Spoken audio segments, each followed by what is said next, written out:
The terrible mistake. The great chamber was enormous. Its walls glowed with soft blue light. Hundreds of alien species sat in circular seats that rose up like stairs. Some aliens had scales. Some had fur. Some had no solid body at all and floated in special containers. They had come from every corner of the galaxy. Today they would make a decision that would change everything. Ambassador HFY stood in the center of the chamber. He was tall and thin with gray skin. His 4 eyes blinked as he waited for silence. Behind him, a giant hologram showed a small blue and green planet spinning in space. Honored members, HFY began. His voice was loud and clear. I come here with a simple request. The Valoran Dominion wants to expand into Sector 447. This sector has valuable resources. Resources that will help our economy. Whispers ran through the crowd. Sector 447 was far away. Most species had never explored it. Nobody cared about it. However, HFY continued, there is a small problem. He pressed a button. The hologram changed. Now it showed a strange creature. It stood on 2 legs. It had no scales, no claws, no weapons on its body. Its skin looked soft. It had only 2 eyes on its round head. This is a human, HFY said. They have colonized a world in Sector 447. They call it New Helsinki. A female alien covered in green scales leaned forward. She was the Danari ambassador.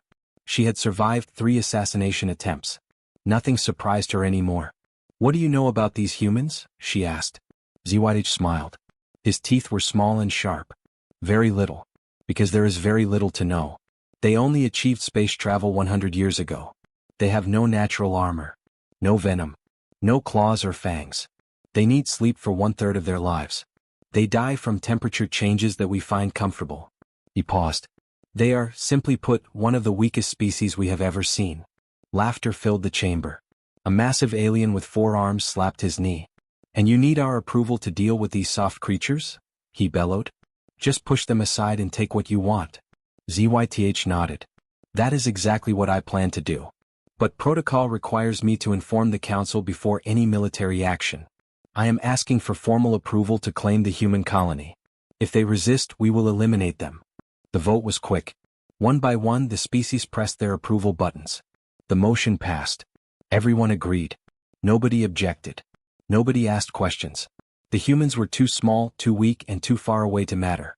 As the aliens left the chamber, the Danari ambassador stopped beside HFY. A word of caution, Ambassador, she said quietly. I once read a file about these humans.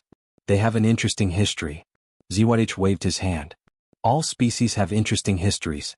What matters is their strength. And their strength is nothing. The Danari ambassador studied him. Perhaps. But the file said something curious. These humans were once prey on their world. Small and weak, as you say. Yet somehow they became the dominant species. They killed creatures 10 times their size. They spread across every corner of their planet. She paused. Does that not concern you? HFY laughed. Old stories. The Valoran Dominion has conquered 43 species. These humans will simply be number 44. The Danari ambassador said nothing more. She walked away. She had tried to warn him. That would have to be enough. 12,000 light years away, a little girl ran through a garden. Her name was Sophia. She was 7 years old with dark curly hair. 2 of her front teeth were missing. In her hands she held a paper covered in colorful drawings. Papa. Papa, she shouted. Look what I made at school. Her father, Anders, looked up from the vegetables he was planting. He was a tall man with kind eyes. He had come to New Helsinki 15 years ago. He had helped build the roads, the schools, the hospitals. He had met his wife Maria here. Together they had made a life. What do you have there, little one? He asked. Sophia held up the paper. It showed 4 stick figures holding hands under a yellow sun. It's us, she said proudly. That's you and that's Mama and that's baby Eric and that's me. Anders felt his heart swell. He picked up his daughter and held her close. It's beautiful. The most beautiful thing I've ever seen. From inside the house, Maria's voice called out. Dinner is ready. Come inside. Anders carried Sophia toward the house. The sun was setting. The sky turned orange and pink. In the distance, lights from the main city began to flicker on. 30,000 people lived on New Helsinki. To Anders it felt like home. They sat at the dinner table together. Maria had made stew with vegetables from their garden. Baby Eric sat in his high chair making a mess. Sophia talked endlessly about her day, about her friends, about a butterfly she had seen. It was an ordinary evening. A perfect evening. None of them noticed the stars beginning to disappear. One by one, blocked by massive shapes descending through the atmosphere. The first explosion came without warning. The window shattered. Anders threw himself over Sophia. Maria screamed and grabbed Eric. The ground shook. More explosions rocked the colony. Through the broken window, Anders saw the sky filled with ships. They were enormous. Lights flashed from underneath them. Wherever those lights touched, fire erupted. "We have to run," Anders said. His voice was steady despite his fear. "We have to get to the bunkers." They ran into chaos. People were everywhere. Screaming, crying, trying to find loved ones. The ships above continued their attack without mercy. Anders saw a school collapse. Children still inside. He saw a hospital explode. He saw people he knew turn to ash. He ran faster, holding Sophia's hand so tight. The bunker was 3 blocks away. So close. He could see the entrance. Just a little further. The light hit them without warning. Anders felt nothing. One moment he was running. The next, there was only silence and darkness. The last thing he saw was Sophia's drawing. Still in his hand. 4 stick figures holding hands under the yellow sun. The attack lasted 6 hours. When it was over, 12,000 human beings were dead. New Helsinki was nothing but smoke and ashes. Admiral Torv stood on his flagship and watched with satisfaction. The operation had gone perfectly. No resistance. No Valoran casualties. The humans had died like the weak creatures they were. "Send a message to Earth," he ordered. "Inform them that their colony has been claimed. They have 1 month to surrender all remaining colonies. If they refuse, they will be exterminated." He returned to his quarters to rest. It had been a long day but successful. He did not know about Sophia's drawing. He did not know about Anders and Maria and baby Eric. He did not know that rescue teams would find that drawing in the ashes, still clutched in a father's hand. He did not know any of this.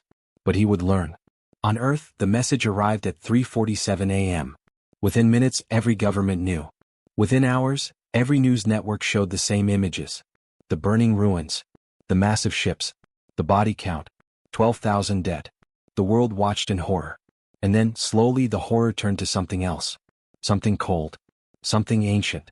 Something that had been sleeping for a very long time. The message from the Valorans was clear: surrender or be exterminated. The response from Earth was just as clear. One word: no. The emergency session of the United Nations was the largest in human history. Every nation sent representatives. Enemies who had not spoken in decades sat side by side. Old grudges disappeared. Ancient hatreds melted away. All of it gone in the face of what had happened. The chamber was silent as the Valoran demand was read aloud. Surrender all your colonies. Submit to our rule. Or be exterminated. For a moment, nobody spoke. Then someone laughed. It was not a happy laugh. It was a dark laugh. The kind of laugh that comes before violence. The kind that means someone has made a terrible mistake. One by one, other voices joined in. The laughter spread through the chamber. It grew louder and louder until it echoed off the walls. Delegates from countries that had been at war laughed together. They laughed at the absurdity of the demand. They laughed at the arrogance of creatures who thought they could threaten humanity and expect surrender. When the laughter finally stopped, the Secretary General stood up. "I believe," she said calmly, "that our response should be clear." The vote was unanimous.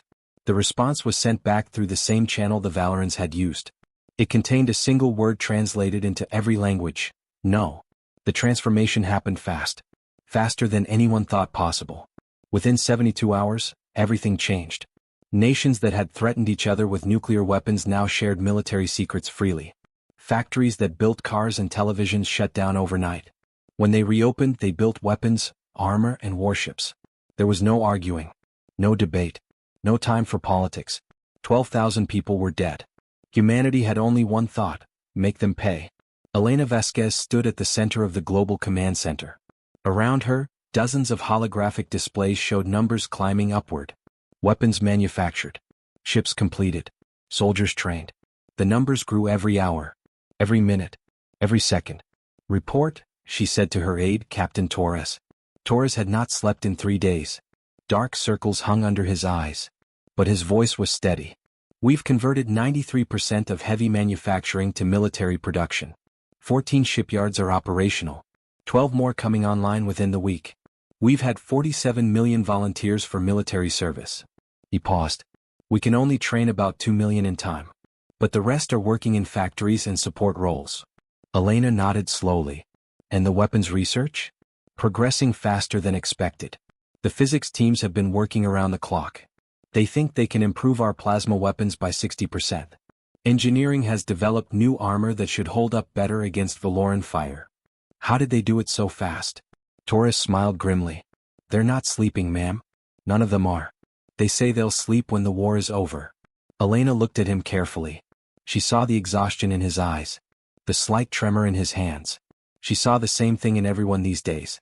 The entire species was running on anger and grief and determination. People should have been collapsing. They needed sleep. They needed rest. They needed time to process the trauma. But they didn't stop. They couldn't stop. Every time someone felt tired, they thought of those 12,000 dead. They thought of the children who would never grow up. The families torn apart.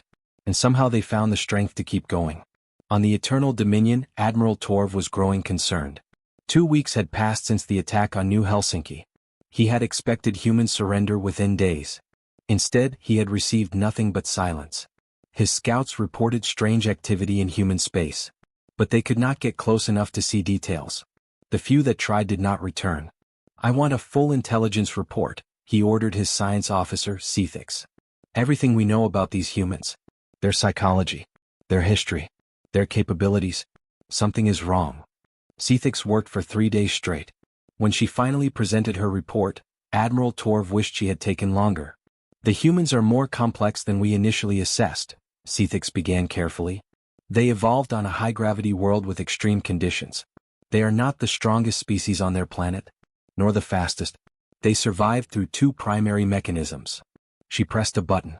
A hologram appeared showing primitive humans chasing a large animal. First, persistence hunting.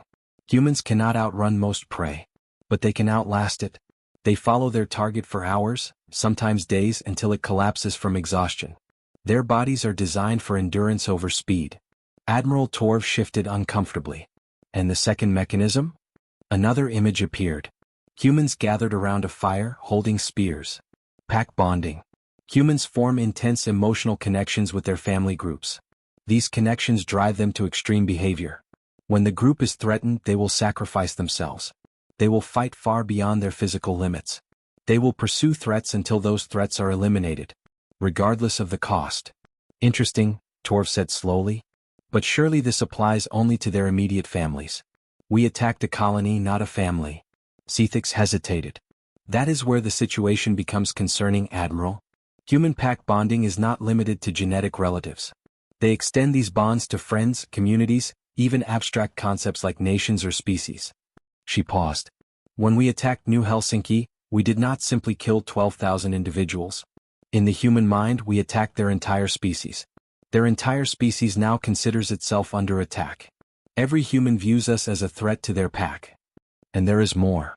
Cethix pulled up another display showing brain scans. Human bodies produce specific chemicals during extreme stress or anger. These chemicals suppress pain and fear.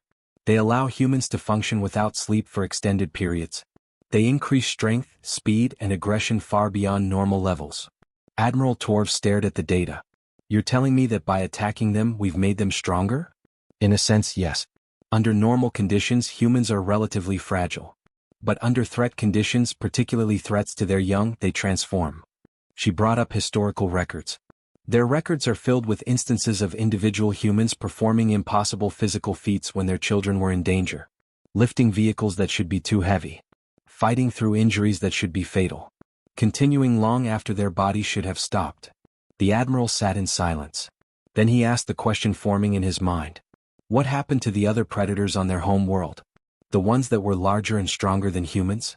Cethix looked at him with something that might have been fear. The humans killed them, Admiral. All of them. Every major predator species on Earth was driven to extinction by humans. And they didn't just hunt them for food. Historical records show that humans would specifically target creatures that threaten their communities. They would pursue them until none were left. She paused. They have a word for it. What word? Revenge. Admiral Torv felt cold. He had commanded fleets against 43 species. He had seen enemies that were faster, stronger, better armed. He had defeated them all. But he had never faced an enemy like this. An enemy that could not be intimidated. An enemy that would not stop. An enemy that would follow him across the galaxy for years, decades, generations until he was destroyed. How long until we can expect a counterattack? He asked quietly. Sethix checked her calculations. 6 months at minimum. Possibly as long as a year. Then we have time to prepare. With respect, Admiral, I don't think you understand. She pulled up one final display. It showed a graph of human industrial output over the past 2 weeks. The line climbed upward at an impossible angle. This is their production rate. They are building weapons faster than any species we have ever encountered. They are working in shifts around the clock.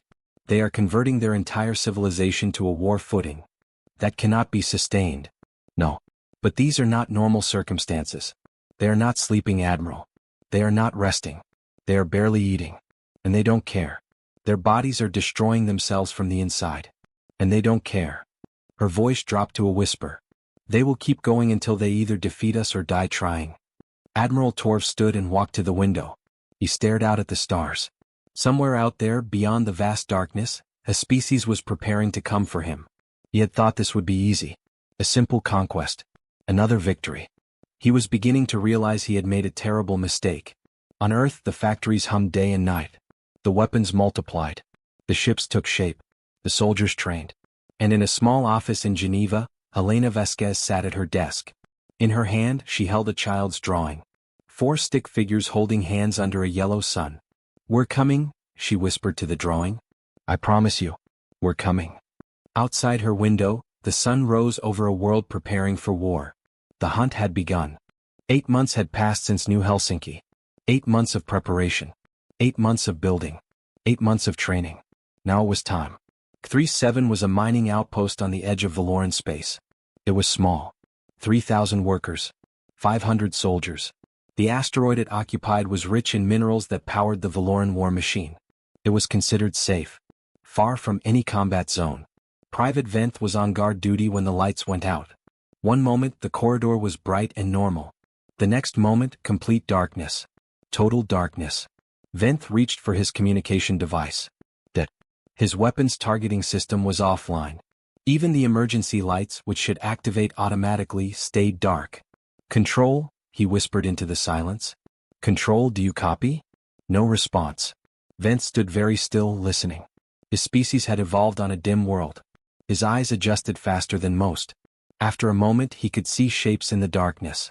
The walls, the floor, the ceiling, and something else. A figure at the end of the corridor. Tall. Standing on 2 legs. Perfectly still. Identify yourself. Venth called out, raising his weapon even though he knew it wouldn't fire. The figure did not respond. Venth took a step forward. His training told him to hold position.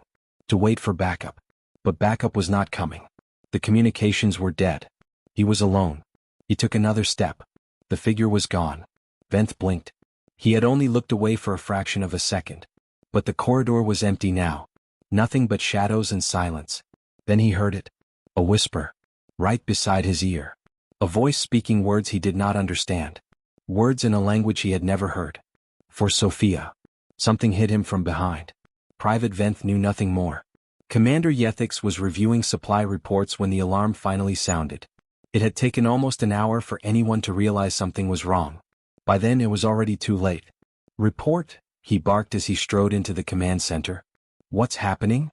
His communications officer looked up with terror in his eyes. We've lost contact with 17 guard posts. Power is out in sectors 4 through 12. And he swallowed hard. We found bodies, Commander. How many? 43 so far. All killed silently. No weapon fire. No signs of struggle. They were just eliminated. Yethix felt cold. 43 soldiers dead without a fight. On a station that should have been secure. Do we know who's responsible? Security footage is offline. But we managed to restore a few seconds from one camera. The officer pressed a button. A holographic display flickered to life. The footage was grainy and dark. 2 Valoran guards stood at their posts, weapons ready. Then, moving so fast it was almost a blur, something emerged from the shadows behind them. 2 quick movements. Both guards fell. The figure paused, looking directly at the camera. was a human. Its face was covered in dark paint. Stripes of black and green that made it almost invisible in the low light. Its eyes were cold and empty. The human raised one hand toward the camera. Then the footage ended. How many of them are there? Yethix asked. We don't know, Commander. Our sensors are offline. But based on the pattern of attacks. The officer hesitated. We think there might be as few as 12. 12? Yethix could not believe it. 12 humans have done all this? They're not normal soldiers, Commander. They move through our station like ghosts. They don't use our corridors. They travel through maintenance shafts, air ducts, spaces we didn't even know existed. He paused. And they don't stop. We've shot some of them. Confirmed hits. But they keep fighting. One of them took a plasma bolt to the shoulder and kept going for 6 more hours. We only know because we found blood trails. Human blood. But no bodies. They carry their wounded with them. Yethix sat down heavily. This was not war as he understood it. This was something else entirely. The humans were fighting like predators hunting prey. And he was beginning to realize that on this station, the Valorans were the prey. Sergeant Maria Chin moved through the darkness like a shadow. She had been on K-7 for 16 hours now. 16 hours without sleep. Without food. Without rest. Her shoulder burned where the plasma bolt had grazed her. But she had sealed the wound with medical foam and kept moving. There would be time to rest later. There would be time to heal later. Right now there was only the mission. Maria paused at an intersection, listening. Her hearing had adapted to the silence. She could detect sounds that would be inaudible under normal conditions. Footsteps. Far away. Valoran footsteps. Heavy and careless. She signaled to her team. 2 fingers pointing left. Move silently. Take them down. They obeyed without a sound. 3 shadows flowing through the darkness. Converging on the enemy patrol from multiple angles. The Valorans never knew what hit them. Maria stepped over the bodies without looking at them. She had stopped seeing faces hours ago. All she saw now were targets. Obstacles between her and the mission objective. Deep in her mind, a voice whispered names. Not the names of the Valorans she was killing. Other names. Sophia. Anders. Maria. Eric. 12,000 names scrolling endlessly through her consciousness. Before every mission the soldiers watched a video. It showed the faces and names of everyone who had died on New Helsinki. Every soldier was required to memorize at least 100 names. To carry them into battle. To speak them before the killing began. Maria had memorized all 12,000. For Sophia, she whispered as she moved through the station. The names gave her strength. They pushed back the exhaustion. The pain. The fear. She was not just a soldier. She was a messenger. She was carrying the voices of the dead to those who had killed them. And she would not stop until the message was delivered. In space above K-7, the real battle was beginning. Admiral Torv had dispatched a fleet to protect the mining outpost. 30 warships. More than enough to destroy any human force. But the humans did not fight like any species the Valorans had encountered before. The first attack came from an asteroid field. Sensors showed no ships. No energy signatures. Nothing but rocks and dust. Then without warning the rocks began to move. Evasive action, the Valoran fleet commander screamed. All ships. Evasive action. Too late. The asteroids had been hollowed out. Filled with explosives. Humans had pushed them into position over weeks. Moving them so slowly that Valoran sensors registered them as natural debris. 3 ships were destroyed in the first wave. Then the human fleet appeared. It was smaller than the Valoran force. Only 20 ships to their remaining 27. By normal calculations the Valorans should have won easily. But the humans did not fight by normal calculations. Their ships moved in patterns that made no sense. They ignored defensive formations. They took risks that should have been suicide. One human destroyer, its weapons destroyed and its hull burning, flew directly into the hangar bay of a Valoran carrier. The resulting explosion destroyed both ships. They're insane, the Valoran commander whispered. They're completely insane. He was wrong. The humans were not insane. They were simply operating by different rules. Rules that said victory was more important than survival. Rules that said every dead Valoran was worth any price. The battle lasted 4 hours. When it was over, both fleets were crippled. The Valorans had lost 18 ships. The humans had lost 15. By any normal measure it was a draw. But the humans did not see it that way. They saw that they had faced a superior force and stood their ground. They saw that they had killed more than they lost. They saw that the Valorans could bleed. And that was all they needed to see. Admiral Torv received the news in his quarters. Alone. 18 ships lost. 7 effectively neutralized. And reports coming in from across Valoran space of similar attacks. Small teams of humans infiltrating stations. Hitting supply lines. Destroying infrastructure. They were not trying to conquer territory. They were trying to break the Valoran war machine. One piece at a time. And it was working. Torv pulled up a map of Valoran space. Red dots marked the locations of confirmed human attacks. There were dozens of them. Scattered across the entire territory. The humans had struck everywhere at once. How are they doing this? He asked the empty room. He knew the answer. The humans were not fighting as separate units. They were fighting as one organism. It was as if the entire human species had become a single predator. And the Valorans were its prey. The galaxy watches. The war had been going on for 2 years. 2 years of constant fighting. 2 years of blood and fire. 2 years of death on both sides. And the galaxy was watching. In the chambers of the Galactic Council, representatives from hundreds of species gathered around holographic displays. They watched battle reports. They studied tactical analyses. They read intelligence briefings. What they saw frightened them. The Danari ambassador stood before the council, presenting her findings. The humans have been fighting for 24 months, she began. In that time they have conducted over 3,000 military operations. They have attacked installations in every corner of Valoran space. They have never stopped. Not once. She pressed a button. A map appeared showing human attack patterns.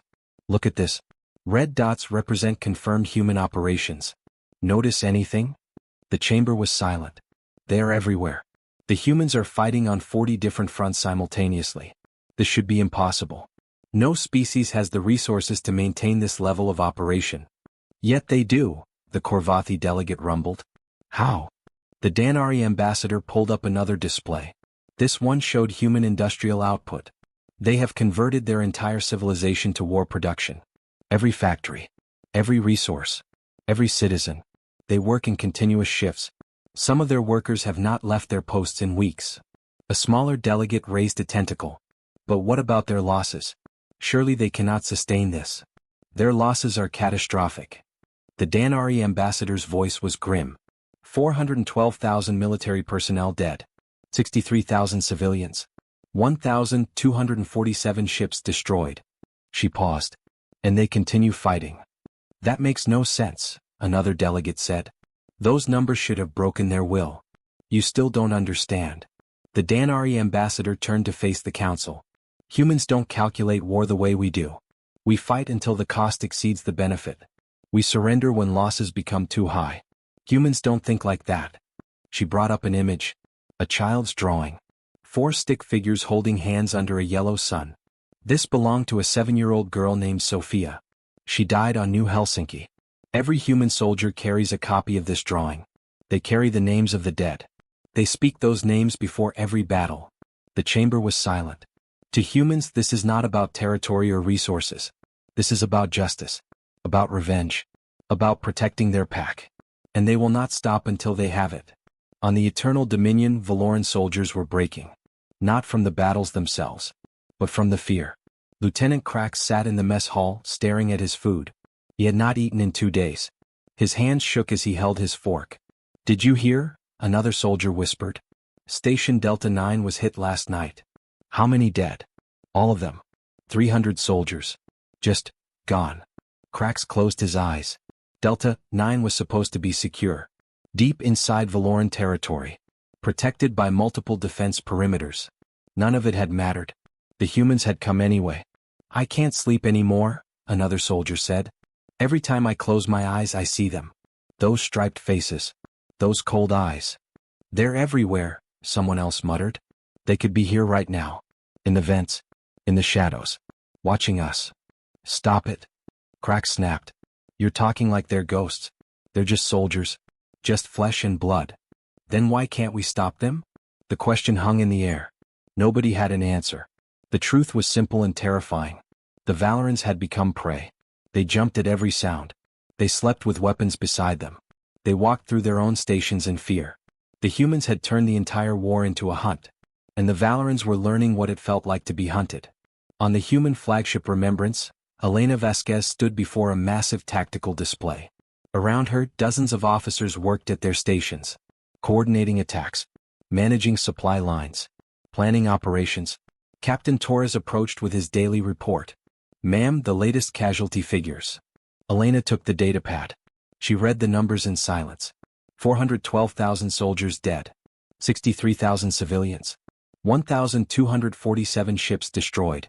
Nearly 500,000 people gone. Was it worth it? Torres asked quietly. Elena looked at him. Then she pulled out a worn piece of paper from her pocket. The drawing. 4 stick figures under a yellow sun. They killed children, Torres. They bombed schools. They murdered families in their homes. They expected us to surrender. She looked back at the tactical display. Every person who died fighting, they chose to fight. They volunteered. They knew the risks. But Sophia? She was 7 years old. She never got a choice. Elena's voice hardened. So yes, it's worth it. It will always be worth it. Torres nodded. The fleet is ready, ma'am. We can begin the final offensive whenever you give the word. How long until we reach Valoria Prime? 6 days at current speed. Elena stared at the hologram showing the Valoran homeworld. A purple planet surrounded by defensive installations. The heart of the Valoran Dominion. Signal all ships. We move at dawn. Full combat readiness. Yes, ma'am. As Torres left, Elena remained alone on the bridge. She thought about the past 2 years. The battles won and lost. The friends who would never come home. The price humanity had paid. But she also thought about New Helsinki. About the families who never got a chance to fight back. About the children who never got to grow up. We're almost there, she whispered to the drawing. Almost there. Back at the Galactic Council, the debate continued. Should we intervene? A delegate asked.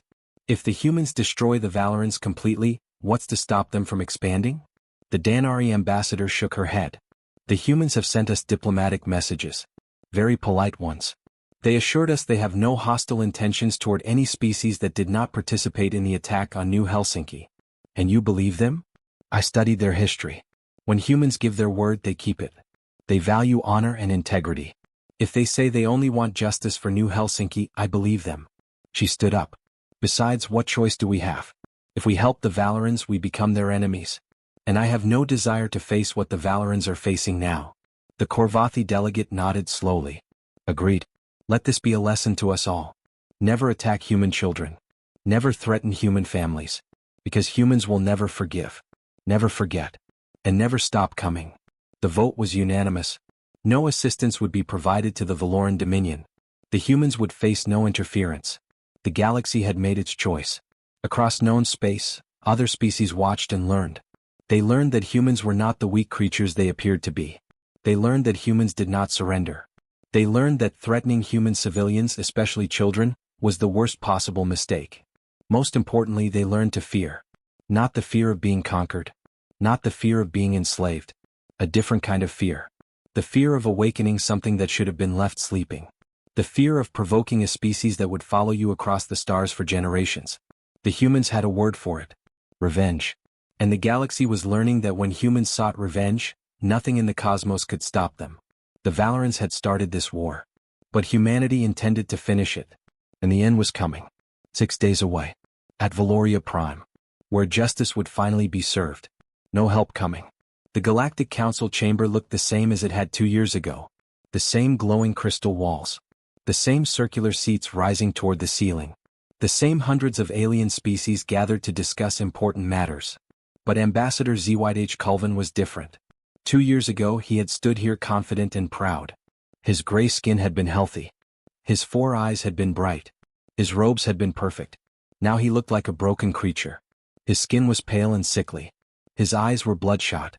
His robes were wrinkled and stained. He looked like something that had been hunted. Honored members of the council, he began. His voice cracked. I come before you today to request assistance. The Valoran Dominion is facing a threat unlike anything we have ever encountered. The humans must be stopped. A murmur ran through the assembled delegates. They had all heard the stories. They had all seen the reports. For 2 years, they had watched from a safe distance as the Valoran Dominion was torn apart. The Danari ambassador leaned forward. Her green scales caught the light. Ambassador Z, she said calmly. Perhaps you could remind the council how this situation began. ZYH's face twisted. That is not relevant to the current crisis. What matters is that the humans are advancing toward our home world. Their fleet grows larger every day while ours grows smaller. They fight without mercy, without restraint, without any regard for their own lives. Without mercy, the Danari ambassador repeated slowly. Without restraint. Interesting words, ambassador. She paused. Tell me, how would you describe the attack on New Helsinki? The chamber fell silent. ZYH stood frozen. He knew what she was doing. She was making him face the truth. The truth he had spent 2 years trying to avoid. That was different, he said finally. That was a military operation. A strategic necessity. A military operation?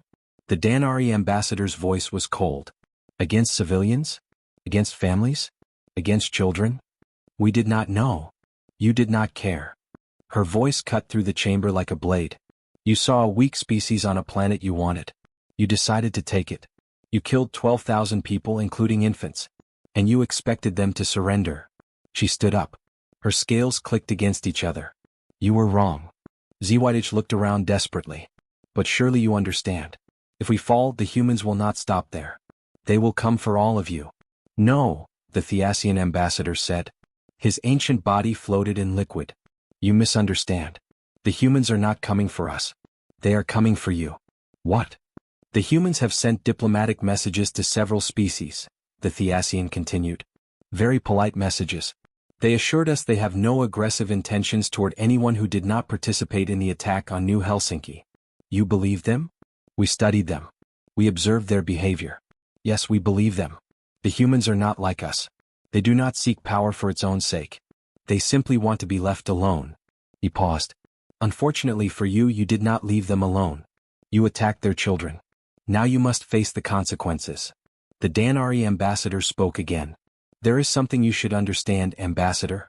Something that might help you comprehend why we will not intervene. She pulled up a holographic image. A child's drawing.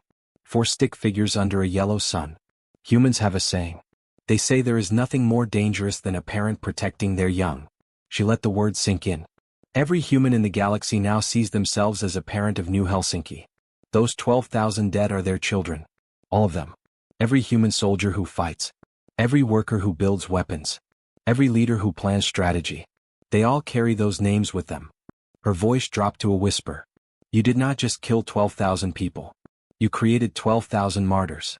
And humans will never forget them. Not in 100 years. Not in 1,000. They will remember New Helsinki until the end of their species. And as long as they remember, the Korvathi delegate added, you will never be safe. ZYH felt the weight of their words crushing him. Is there nothing you can offer? He asked. His voice was barely a whisper. The Theasian ambassador considered for a moment. We can offer you advice, ambassador. Surrender. Accept whatever terms the humans demand. Cooperate fully with their investigation. Hand over every commander and soldier who participated in the attack. And pray that it is enough. Surrender? The word tasted like poison. The Valoran Dominion has never surrendered. In 43 conquests we have never. Then you will be destroyed. The words hung in the air. Final and absolute. The humans will not stop, the Theasian said. They cannot stop. They are not built that way. As long as there is a single Valoran soldier who participated in New Helsinki still alive, they will keep fighting. The Korvathi delegate nodded grimly. I have seen the projections. Even if you won every battle from now until the end, the humans would still outlast you. Their population is larger. Their industrial base is stronger. And their will to fight is infinite. But most importantly, the Danari ambassador added, they have nothing to lose. You took everything from them when you attacked New Helsinki. Their innocence, their sense of safety, their belief that the galaxy was peaceful. She pointed at ZYH. Now they know the truth. And that knowledge has transformed them into something unstoppable. We will take a vote, the Theasian ambassador announced. All in favor of providing assistance to the Valoran Dominion? Silence. All opposed. Every delegate pressed their button. The vote was unanimous. Not a single species voted to help. As the delegates filed out, the Danari ambassador paused beside ZYH. I told you, she said quietly. 2 years ago in this very chamber. I warned you. She looked at him with something that might have been pity. You should have listened. She walked away. ZYH stood alone in the empty chamber. Surrounded by silence. Above him, the crystal walls pulsed with their soft blue light. Indifferent to his despair.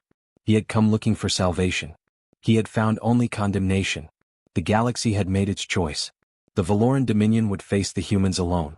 And deep down, Zewh knew the truth he had been avoiding for 2 years. They could not win. The humans were coming. And nothing in the cosmos could stop them. Somewhere in the darkness of space, the human fleet moved forward. Ship after ship. Weapon after weapon. Soldier after soldier. All heading toward one destination. Valoria Prime. The end was near. Justice was coming. Part 6, Justice Comes. The human fleet emerged from hyperspace at the edge of the Valoria system. 200 ships. The largest fleet humanity had ever assembled.